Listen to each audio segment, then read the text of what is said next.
Keindahan saujana mata memandang.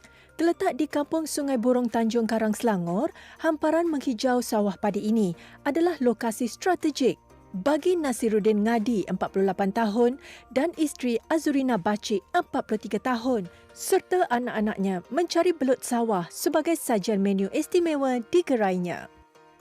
Idea untuk memulakan perniagaan ini berdasarkan belut ni adalah daripada adik ipar sendiri. Alhamdulillah dia bagi satu idea sebab masa tu belut tengah stok tengah banyak.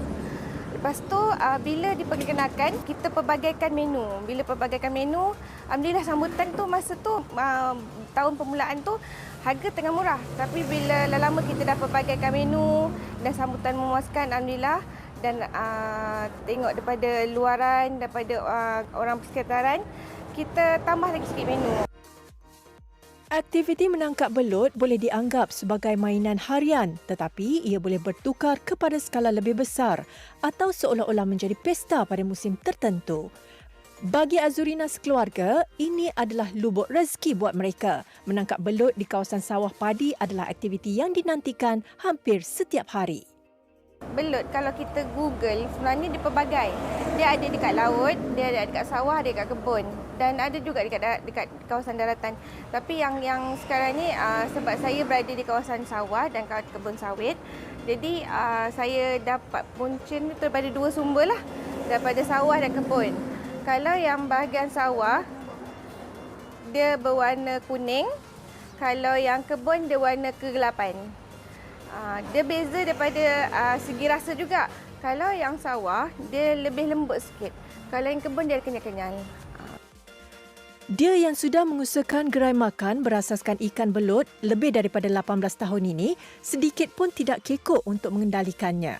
Sehari, lebih 10 kilo belut diperlukan untuk setiap menu yang tersedia di gerainya. Cara menyiang ikan belut ini juga memerlukan tahap kebersihan yang tinggi agar ikan tidak hanyir sewaktu dimasak. Belut ni pula, kalau kita letak ais atau garam, dia punya lendir akan keluar lebih banyak. Jadi cara yang paling mudah adalah kita buat macam apa, kita biar dulu dia akan tanpa air, dia akan jadi lemah semua tu, just kita potong macam tu. Antara menu yang paling digemari ramai adalah sup belut dengan menggunakan ramuan khas seperti bawang merah, bawang putih, cili padi, belacan dan limau kasturi. Belut ni berbentuk macam panjang. Dia kalau macam kita describekan sebagai macam bentuk ular. Tapi kalau biasa kalau orang kalau jadikan makanan, dia takkan hidang dalam bentuk panjang. Dia biasa takkan bentuk potong nipis-nipis macam tu. Dia belut ni dia mempunyai lendir untuk sebagai satu protection badan dia. Satu lagi sebenarnya lendir belut tu dia ada khasiat sendiri. Jadi kalau mana yang tahu lendir belut tu dia boleh untuk orang kata ubat semput sebenarnya. Jadi kalau macam mana yang pernah mancing belut dia kan tahu sebenarnya untuk pegang belut tu ada satu sukar. Itu sebabnya kalau orang kata licik macam belut. Sebabnya kalau kita nak pegang tu memang dia licin lah, dia boleh lepas macam tu je.